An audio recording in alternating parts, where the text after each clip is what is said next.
Bonjour à toutes et à tous. Cela va faire un mois que je travaille sur la prochaine vidéo, dont voici la miniature en avant-première. J'aimerais la sortir ce mois-ci ou le mois prochain, mais étant donné que je vais encore avoir pas mal de travail dessus, j'ai décidé d'inaugurer un nouveau format de vidéo qui devrait être bien plus rapide à faire. Donc à partir de maintenant, une fois par semaine, je sortirai une revue d'actualité du jeu vidéo tout en continuant de travailler sur des plus longs formats parallèles. Donc allons-y pour la première des actus jeux vidéo de la semaine. On commence par les trailers et les annonces de la semaine. Light of Motiram a été annoncé cette semaine via un trailer qui a fait beaucoup de bruit et pour cause, l'esthétique rappellerait un peu une exclusivité Sony sortie en 2017. C'est Horizon Zero Dawn, esthétiquement c'est Horizon Zero Dawn. C'est vraiment du plagiat, on peut le dire. Ils sont même allés jusqu'à plagier la composition visuelle d'un des key artworks du jeu. Le jeu, il est édité par Tencent et développé par Polaris Quest. C'est un studio dont ça a l'air d'être le premier jeu au vu de ce que j'ai trouvé sur internet. Au final, les développeurs ont sorti 16 minutes de gameplay et ça a l'air d'être un jeu de survie assez classique, donc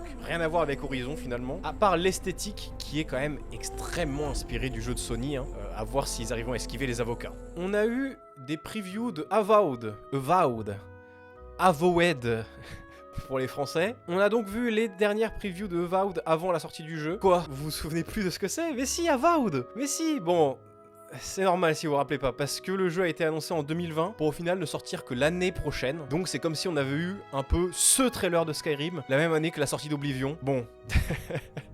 Ça fait quand même un bon bout de temps. En plus de ça, le jeu a beaucoup changé esthétiquement parlant. On est passé d'un truc un peu sombre, un peu sérieux et tout, un peu dark fantasy, à quelque chose de beaucoup plus coloré. Mais selon les previews qui sont sortis, le jeu s'annonce plutôt bon. Il y a l'air d'avoir beaucoup de contenu dans toutes les zones du jeu, pas mal de choix importants, une écriture de qualité qui est quand même indispensable dans un RPG, pas vrai Dragon Age de Velgard, et un système de combat qui a l'air plutôt ok, surtout quand on le compare à des trucs comme Skyrim.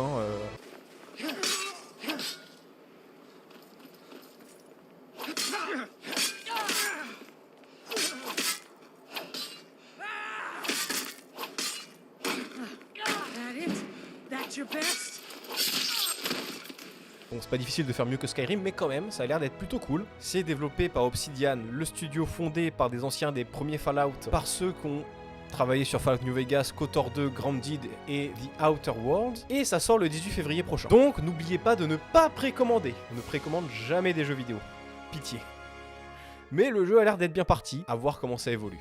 Pour continuer sur les previews, IGN a sorti les 43 premières minutes de Kingdom Come Deliverance 2.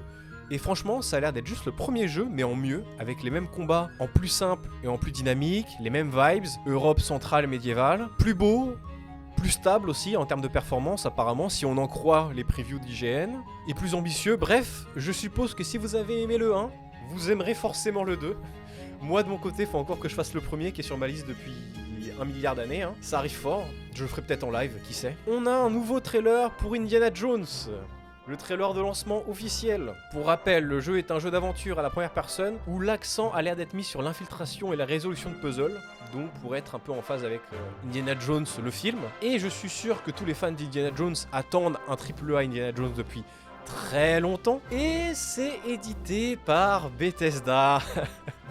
Mais ne vous inquiétez pas, ou inquiétez-vous, je veux pas vous commander. Ce bon vieux Todd, il est seulement producteur exécutif vu qu'il avait les mains prises avec Starfield, et on a vu comment ça a fini. Le jeu, il est développé par Machine Games, donc c'est le studio derrière le génial reboot de Wolfenstein en 2014 et sa suite en 2017. Ils sont aussi derrière Wolfenstein Youngblood en 2019, mais oublions collectivement que ce jeu existe, s'il vous plaît. Donc on a des raisons d'être un minimum hype pour le jeu, ça a l'air très joli, le gameplay on n'en sait pas grand chose, mais franchement on sait jamais. En plus de ça, le jeu arrive la semaine prochaine, vous en parlerez sûrement plus la semaine prochaine. En termes de nouvelles sorties, c'est une semaine qui est plutôt calme, en vérité. On a eu un nouveau jeu de course de moto avec MX GP4 que personne n'a voulu review apparemment parce qu'il y a vraiment aucune critique sur le jeu nulle part, ça n'existe pas. Mais en tout cas sur Steam, le jeu est en review négative par les utilisateurs. Globalement, on dit que le prix est trop élevé pour le contenu et pour le type de jeu que c'est et que en fait, il y a 1 milliard de jeux pareils mais en mieux. Donc globalement, évitez-le si vous aimez les jeux de moto. Dommage. On a Void Crew, c'est le Sea of Thieves spatial / Star Citizen qui fonctionne. Il est sorti cette semaine aussi et c'est quand même beaucoup mieux. On a une review par Eric auteur de Gaming Nexus, qui nous dit que Void Crew est un jeu qui se nourrit du chaos et de la camaraderie, nous proposant une expérience coop intense qui récompense la communication, l'improvisation et l'esprit d'équipe. Il lui a donné 8 sur 10. et ça concorde plus ou moins avec les reviews Steam qui sont à 88% d'opinion positive. Globalement, en plus le jeu est en promo en ce moment, donc si vous avez des potes avec qui jouer à Sea of Thieves et que vous voulez pas jouer à Sea of Thieves et que vous voulez un truc nouveau, foncez, je suppose que vous allez adoré. On a Fantasian New Dimension qui est sorti ce jeudi sur PC et console. Ce jeu, c'est le dernier né du légendaire Hironobu Sakaguchi, le papa de Final Fantasy et du JRPG en général. Fantasian, c'était déjà sorti sur iOS en tant que jeu Apple Arcade en 2021, donc il y a 3 ans. Donc le jeu a été réédité par Square Enix, etc. pour sortir sur PC et console. On note la participation du tout aussi légendaire Nobuo Uematsu à la musique pour son dernier gros projet musical dans le monde du jeu vidéo. Il a en effet déclaré via le Twitter du jeu que bien qu'il continuera à faire quelques thèmes à droite à gauche, Fantasian est bien son dernier gros projet musical à grande échelle. Donc bon, le jeu, il est noté 82 sur OpenCritic avec 90% de recommandations par les critiques professionnels.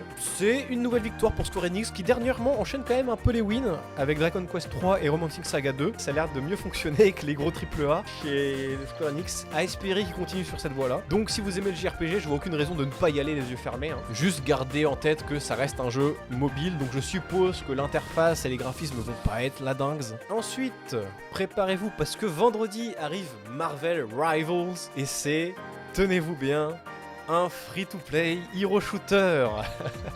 Donc c'est un jeu de NetEase qui avait fait bonne impression cependant pendant sa bêta et qui sort définitivement ce vendredi. Avec toutes les questions qui accompagnent ce genre de sortie dernièrement, comment sera la monétisation? Peut-il concurrencer Overwatch? Et se plantera-t-il complètement comme Concorde? On ne sait pas. Les questions restent en suspens. En vrai, le jeu a l'air sympa. Si vous avez vu ma première vidéo, vous savez que je suis pas forcément très fan des free-to-play hero shooters en boucle dans tous les sens. Mais bon, comme le jeu est gratuit, si vous aimez les hero shooters et que vous en avez marre d'Overwatch, vous pouvez toujours tester. Ça ne vous coûtera rien.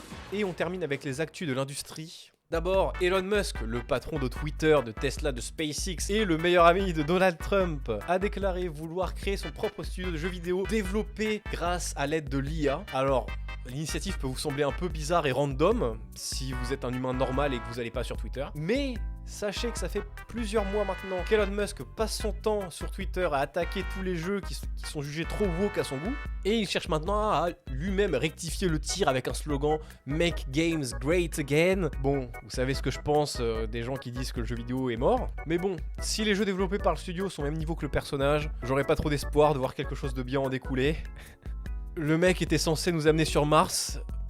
Au final, il passe son temps à tweeter sur de la merde. Let's go. Assassin's Creed Shadows aurait 50% de nouveaux développeurs qui n'auraient jamais fait de jeux vidéo dans son staff. Bon, c'est une news qui est tombée suite à une conférence de Marc-Alexis Côté, qui est le producteur exécutif de la série Assassin's Creed.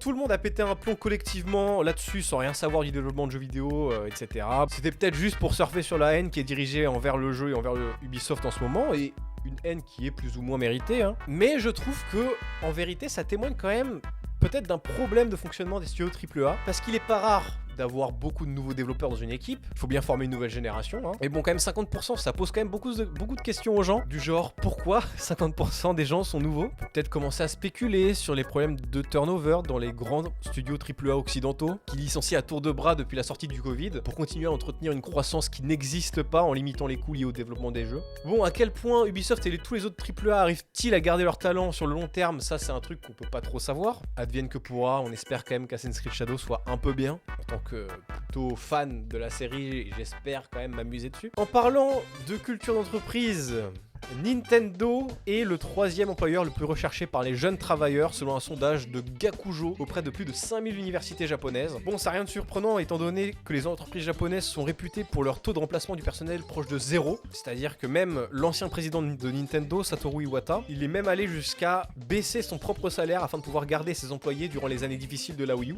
Imaginez Phil Spencer ou Andrew Wilson faire pareil, ça n'arrivera jamais. Rajoutez à cela le prestige derrière la marque Nintendo et du coup forcément ça n'étonne personne qu'il soit autant désiré par les travailleurs. Peut-être que si les studios occidentaux adoptaient une culture d'entreprise plus proche de celle-là, on pourrait avoir des meilleurs jeux. Il faudrait peut-être s'inspirer de la culture d'entreprise japonaise sans ramener le travail intensif et les horaires impossibles, s'il vous plaît. Il y a déjà assez de problèmes comme ça en Occident. The Witcher 4 entre enfin dans sa phase de production principale. Alors on n'attendait pas le jeu avant au moins 3-4 ans, mais on a quelques infos intéressantes de la part du développeur CD Projekt Projekt Red.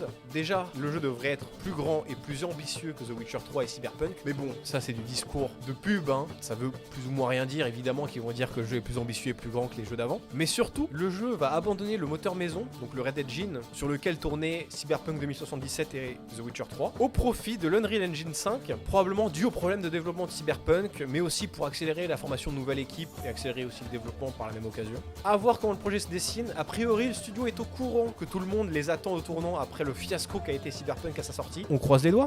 Baldur's Gate 3, le jeu ne mourra probablement jamais. Hein. Après avoir patché et supporté le jeu pendant un an, puis avoir endossé le support des mods de la communauté, Larian continue de supporter son jeu en ajoutant une nouvelle sous-classe pour chaque classe du jeu dans le prochain patch. Et ce n'est pas tout, le patch viendra avec un mode photo qui semble indispensable dans tous les AAA récents et du crossplay en plus. Donc bon, ça nous fera une excuse pour remettre 100 heures de jeu. Let's go, j'ai envie de dire. Moi j'ai toujours pas fini mon premier playthrough, je suis à l'acte 2, je ne tiens déjà plus en place et j'ai déjà envie de recommencer le jeu. Hein. Donc je vais passer ma vie dessus. Enfin, on termine avec une actu un peu lourde. Sony tenterait de racheter From Software. On pas besoin de vous présenter FromSoft, les jeux légendaires, Elden Ring.